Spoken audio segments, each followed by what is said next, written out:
Queridos, graças e paz de Jesus seja com meus amados. O nosso texto de edificação deste dia se encontra no Evangelho de Lucas, capítulo 4, versículo 16 a 30. E assim nos diz a palavra do nosso Deus, que Jesus, indo para Nazaré, onde fora criado, no sábado entrou na sinagoga, segundo o seu costume, levantou-se para ler. Então lhe deram um livro do profeta Isaías. Abrindo o livro, achou o lugar onde ele estava escrito: O Espírito do Senhor está sobre mim, pelo que me ungiu para evangelizar os pobres. Enviou-me para proclamar libertação aos cativos e restauração à vista aos cegos, e pôr em liberdade os oprimidos, e apregoar o ano aceitável do Senhor. Tendo fechado o livro, devolveu ao assistente e assentou-se. Todos na sinagoga tinham os olhos fitos nele. Então passou Jesus a dizer-lhes: Hoje se cumpriu a escritura que acabais de ouvir. Todos lhe davam testemunho e se maravilhavam das palavras de graça que lhe saíam dos lábios. E perguntavam: Não é este o filho de José? Disse-lhe Jesus: Sem dúvida citar-me-eis este provérbio: Médico, cura a ti mesmo. Tudo o que ouvimos ter-se dado em Cafarnaum, faz-o também aqui na tua terra. E prosseguiu: De fato vos afirmo que nenhum profeta é bem recebido na sua própria terra. Na verdade vos digo que muitas viúvas havia em Israel no tempo de Elias, quando o céu se fechou por 3 anos e 6 meses, reinando grande fome sobre toda a terra. A nenhuma delas foi Elias enviado, senão a uma viúva de Sarepta de Sidom. Havia também muitos leprosos em Israel nos dias de Eliseu, e nenhum deles foi curado, senão Naamã, um sírio. Todos na sinagoga, ouvindo essas coisas, se encheram de ira. Levantando-se, expulsaram-no da cidade, o levaram até o cimo do monte sobre a qual estava edificada a cidade, para de lá o precipitarem abaixo. Jesus, porém, passando por entre eles, retirou-se. Este livro, ou melhor, esta passagem está eivada de incredulidade. E Lucas nos registra a nós que Jesus Cristo foi rejeitado na sua cidade de Nazaré por causa da incredulidade dos nazarenos. O que se entende por incredulidade e incrédulo? Nossos dicionaristas dizem que incredulidade é aquilo que é próprio do incrédulo, e que incrédulo é aquele que não é crente, que não crê nos dogmas da igreja ou da religião, que incrédulo é aquele que é ateu, que é ímpio, que tem repugnância pelo crer, alguém que é dominado pela dúvida. No Novo Testamento, nós temos, principalmente no texto que nós lemos, nós temos 2 palavras que são importantes de ser consideradas nessa reflexão nossa. A primeira palavra que está registrada em Lucas, o Marcos e Mateus também, é apstia. Apstia, que é a falta de fé. Pistos, em grego é fé, e a é um negativo, ou a negação. Então, apstia, que é de fato apstia, revela o estado da mente e do coração da pessoa. E a outra palavra que nós encontramos na língua grega é apeideia, que significa o que é traduzido às vezes como rebelião e desobediência, sendo que apeideia é a expressão ou a manifestação da apstia, da falta de fé e de crença. E é exatamente isso que nós encontramos no nosso texto. Essa narrativa se encontra também no Evangelho de Mateus e no Evangelho de Marcos, sendo que Mateus e Marcos expressam que Jesus ficou no final admirado com a incredulidade dos seus patrícios nazarenos. E que ele fez ali poucos milagres, não umas poucas curas, por causa da incredulidade daquele lugar. Mas por que eles não creram? Eles não eram judeus, eles não criam em Deus, eles não criam nas Escrituras, eles não esperavam o Messias. A resposta é sim para todas essas perguntas. O que então explica essa incredulidade? Mas a narrativa de Lucas, mais do que Mateus e Marcos, nos faz entender por que eles ficaram incrédulos e foram agressivos com o Senhor Jesus. O contexto desta narração mostra que Jesus Cristo havia há pouco tempo sido batizado por João Batista no Rio Jordão. Ele havia recebido o Espírito Santo, ele estava cheio, pleno do Espírito Santo. Começou o seu ministério fazendo milagres, curas e grandes ensinos na região da Judéia. E foi levado pelo Espírito Santo para o deserto, ficou 40 dias em jejum, sendo tentado pelo diabo, e ele foi vitorioso sobre Satanás, que saiu derrotado da sua presença. E depois de sair dessa quarentena, Jesus, cheio do Espírito Santo, foi para a região da Galileia, é o texto que nós temos em mãos. E quando lá ele chegou, ele pregava o reino de Deus de cidade em cidade, de aldeia em aldeia, curava toda sorte de doenças, libertava os oprimidos do diabo, os endemoniados. Por isso, Lucas afirmou no seu evangelho que a fama de Jesus era tamanha que ela o precedia os lugares que ele haveria de chegar. Estando uma vez na Galileia, ali em Nazaré, certo sábado ele entrou na sinagoga, como diz nosso texto, para participar da leitura da Torá. Certamente o superintendente da sinagoga, vendo Jesus naquele lugar, convidou-o para fazer a leitura e algumas aplicações ou considerações sobre o texto. Os judeus tinham e têm até hoje a prática de leituras devocionais da lei, leituras diárias que eram previamente designadas para serem lidas, refletidas pelos judeus diariamente. Pois precisamente naquele sábado, a leitura era do profeta Isaías. E na organização dos editores da Bíblia do nosso tempo é o capítulo 61 do profeta Isaías na Bíblia de hoje. Jesus fez a leitura e uma exposição daquele texto.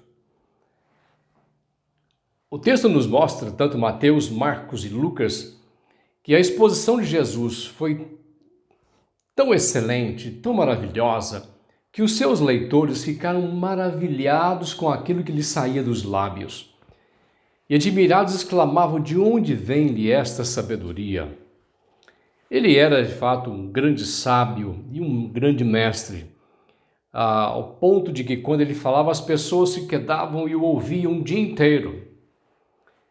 Jesus, primeiro, foi surpreendente, porque ele leu só um versículo e meio do capítulo 61 de Isaías. Por que ele fez isso? Isso foi proposital. Porque a partir do versículo 2, de onde ele parou, fala sobre que ele vem para anunciar ou para expor o dia da vingança, o ano da vingança do Senhor. Ele parou antes disso, porque a justiça de Deus sobre o mundo ímpio, inimigo do povo de Deus, seria em tempos posteriores. Nós sabemos que esse juízo se dará na segunda vinda do Senhor Jesus Cristo, como está nas Escrituras Sagradas. Mas então ele veio agora para curar os aflitos, para sarar os doentes, para pôr em liberdade os cativos e oprimidos. E ia tudo muito bem, até o Senhor Jesus Cristo parar e de olhar para as pessoas da sinagoga e dizer: hoje se cumpriu as Escrituras que acabais de ouvir. Aquilo trouxe uma grande confusão. Por quê? Jesus estava diante daquelas pessoas assumindo a sua identidade messiânica. Aqueles que estavam no estado de grande admiração por sua sabedoria e sua exposição de ensino, são de imediato tomados de grande espanto. Depararam com aquele homem muito conhecido deles, agora dizendo ser o Messias, e houve tão grande tumulto na sinagoga. Como pode se explicar tal coisa, tamanha incredulidade e essa rebelião que houve ao ponto de quererem matar Jesus Cristo? Mateus e Marcos nos dizem que Jesus se admirou da incredulidade deles, que por causa dessa incredulidade ele fez poucos milagres naquele lugar. Mas Lucas nos dá a explicação textual por que eles reagiram daquela forma. Eles conheciam Jesus desde criança. E quando Jesus disse que ele era o Messias, a incredulidade foi gerada neles pela racionalização de suas mentes, pela familiaridade que eles tinham com o Senhor Jesus Cristo. Conhecendo Jesus e sua família, ele desde criança, eles perguntaram: este não é o carpinteiro? Como diz agora ser o Messias? Ele não é o filho de José? Mateus e Marcos trazem mais detalhes sobre isso, dizendo que eles disseram: não é sua mãe Maria e seus irmãos Tiago, José, Simão e Judas? Também não vivem entre nós todas as suas irmãs? De onde lhe vem, pois, tudo isso? E diz os evangelistas que eles se escandalizavam na pessoa de Jesus. Para eles, Jesus era uma pessoa comum, um como eles. Um mestre, sim, mas o Messias, não. Como poderia ele ser o Messias? Ele morou por cerca de 30 anos em Nazaré, nunca fez um milagre. Em todo o tempo em que ele morou ali, ele viveu como um carpinteiro, sustentou-se como um carpinteiro. Ele nunca transmitiu ensinos, como agora. Pode-se clamar Messias. Era um cidadão nazareno como todos os demais até então. Agora, depois de um tempo que ele passou na Judéia, ele volta para sua terra dizendo ser o Messias. É a verdade que a dureza racionalizada pelo coração humano nega as evidências das provas do poder de Deus. Ali estava entre eles o poder de Deus, mas a dureza racionalizada de seus corações impediam de ver isso pela familiaridade que tinham com o Senhor Jesus Cristo. Apesar de sua fama percorrer toda a região, eles questionam Jesus dizendo o seguinte: tudo que ouvimos ter se dado em Cafarnaum, faz também aqui na sua terra. Estão pedindo provas a Jesus Cristo, como vão fazer tantas outras vezes. Que sinal fazes para que creiamos em ti?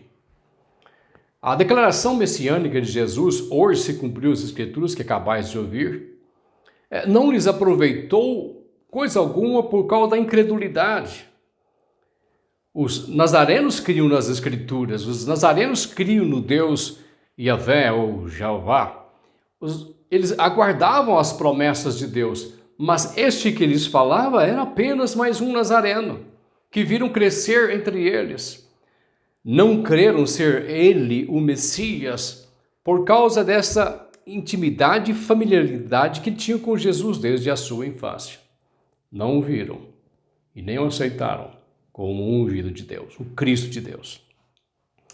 Sabe, esta incredulidade também se achou entre os próprios discípulos de Jesus. Tomé, que cria em Jesus Cristo, Tomé que era um discípulo, Tomé que era um apóstolo, ouviu tantas vezes a afirmação do Senhor Jesus Cristo, dizendo que ele morreria, seria morto e ressuscitaria no terceiro dia. Depois de sua morte e da notícia da sua ressurreição, ele disse para os apóstolos que lhe deram a notícia e também para as mulheres que ele não cria no que eles estavam dizendo. E só creria se ele pudesse vê-lo e colocar as mãos do seu lado. Então, Tomé, um discípulo, se postou com incredulidade nas promessas do próprio Mestre de sua ressurreição. E Jesus, quando se encontrou com Tomé, e ele vendo Jesus Cristo, agora tendo plena convicção, ele disse: Senhor meu, Deus meu. Então Jesus olha para Tomé e disse: Tomé, não sejas incrédulo, mas crente. Porque me viste, creste? Bem-aventurados que não me viram e creram. A dureza do coração dos nazarenos os impediu, queridos, de degustarem mais e experimentarem mais do poder de Deus, do poder de Jesus entre eles, gozarem dos feitos de Jesus entre eles. Em Jesus há mais do que belas palavras, em Jesus há poder. Ali se fez notório o velho provérbio de dar pérolas aos porcos, na verdade. A palavra lhes ardia no coração, mas foram apagadas pela frieza da incredulidade de quem era aquele que falava tantas coisas belas e preciosas do reino de Deus. Ouviram as palavras, se admiraram com as palavras, porém não lhes aproveitou coisa alguma. Segunda coisa que encontramos nesse texto, além do perigo da familiaridade com aquilo que é santo, é que a incredulidade gera reprovação divina, desgosto divino. O discurso do Senhor Jesus Cristo muda no meio daquela congregação, naquela sinagoga e até mesmo a sua totalidade. Quando disseram para Jesus, quando ele disse para aquela população que estava ali, de nazarenos, médico, cura-te a ti mesmo, eram palavras sarcásticas daqueles homens. Tudo que ouvimos dizer que aconteceu em Cafarnaum, faz aqui para que nós creiamos. Eles não estavam de fato ávidos pelos feitos de Jesus, mas eram sarcásticos nas suas colocações. Isso não é anseio da fé de um crente, mas de uma descrença tentadora. Toda vez que alguém pediu a Jesus sinal, ele não deu. Mas Jesus sempre deu sinal diante de um coração pronto para crer. Ver para crer não é o propósito de Deus e nem a ação de um homem de fé. Jesus disse que o profeta não é bem recebido na sua própria terra. E ele dá duas ilustrações para isso, para ilustrar essa situação. Aquele velho ditado que nós conhecemos, né? O santo de casa não faz milagre. Estamos tão acostumados com aquilo que é santo, com o santo, que o sagrado às vezes nos torna coisa comum. Isso acontece muito conosco, com outras coisas que eram tão belas, tão gostosas, e se tornam comum diante de nós. Às vezes, por tanto ver e por tanto degustar, nós pegamos quase que a aversão por se tornar comum. Mas quais são essas duas ilustrações? Jesus disse que havia tantas viúvas em Israel no dia de Elias, o grande profeta de Deus no passado. Mas, no entanto, Jesus diz que Elias foi enviado por Deus a uma viúva na cidade de Sarepta, entre os sidônios, que era um povo gentio, uma mulher gentia. Por que não enviou para as viúvas de Israel? Porque Israel detestava Elias. Israel odiava e não suportava Elias e suas pregações, não suportavam a sua palavra. E aqueles da sinagoga agora se portavam como Israel do tempo de Elias, e marcados pela incredulidade. E eles entenderam o recado. Segundo a ilustração, o Senhor Jesus disse que havia no tempo de Eliseu tantos leprosos em Israel, mas nenhum deles foi curado, porque nenhum deles foi até Eliseu, somente um leproso sírio, um general do exército sírio, inimigo número 1 de Israel. Um homem marcado por tanto sangue em suas mãos, sangue dos judeus. E Israel odiou Eliseu porque Eliseu curou o seu inimigo principal, que era Naamã. E então, na mesma situação, Jesus está dizendo que aquela sinagoga estava se portando como Israel dos tempos de Elias e dos tempos de Eliseu, com incredulidade, que fez com que eles pudessem perder tantas coisas boas e poderosas de Deus, vendo-o simplesmente como um carpinteiro, filho de José e de Maria, mas não como o Messias, o enviado de Deus. Terceira coisa, queridos, que nós observamos nesse texto é que a incredulidade nunca suporta a revelação da verdade e essa incredulidade que não suporta a revelação da verdade sempre culmina em ódio mortal do ser humano. Todos na sinagoga, ouvindo essas coisas, se encheram de ira, diz o texto bíblico, e expulsaram o Senhor Jesus Cristo. E levaram o Senhor Jesus Cristo para o cimo do monte para que de lá pudessem precipitá-lo monte abaixo. Queriam matar o Senhor Jesus Cristo. O coração endurecido pelo pecado, cego de orgulho religioso, não dá lugar à verdade, não dá lugar a Cristo, mas culmina-se numa rebelião brutal e mortal. Matariam o Filho de Deus em nome de Deus. Matariam o Santo de Deus em nome de Deus. Matariam o enviado de Deus em nome de Deus.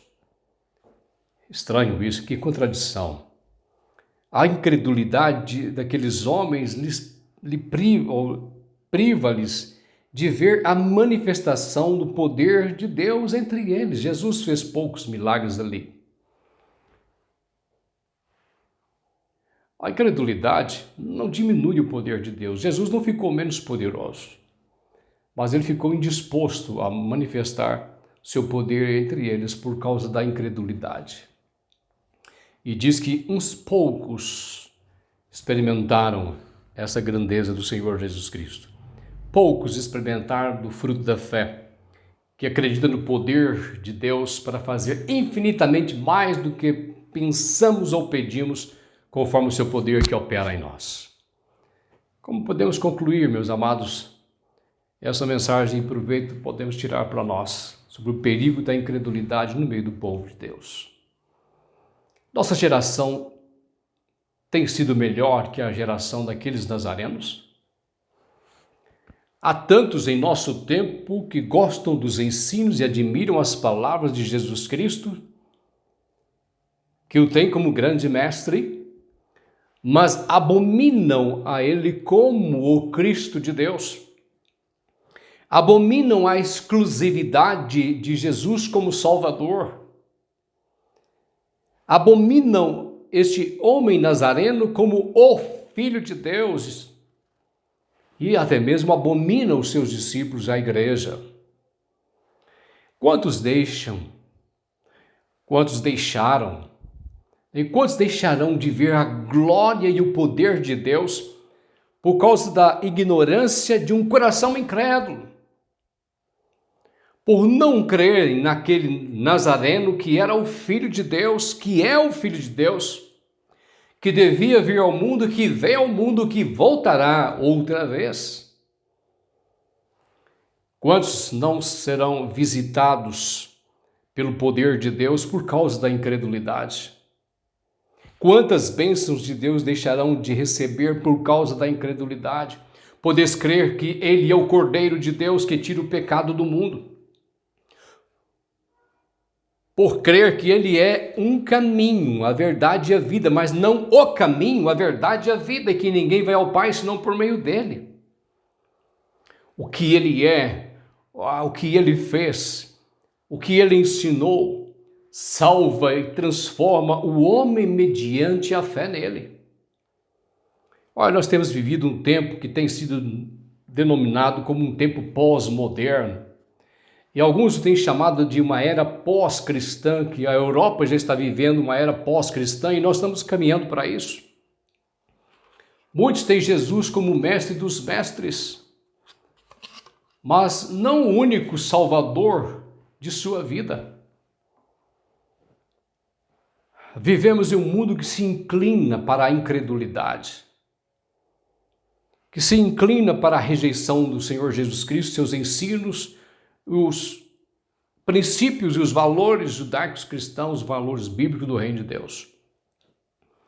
Eu lembro que há pouco tempo uma reportagem nos informou que a Secretaria da Educação de São Paulo elaborou uma proposta para mudar o significado da sigla ACDC, que significa antes de Cristo e depois de Cristo, que no calendário escolar significasse ano da Era Comum, antes da Era Comum e depois da Era Comum, tentando tirar do meio da escola toda a influência cristã.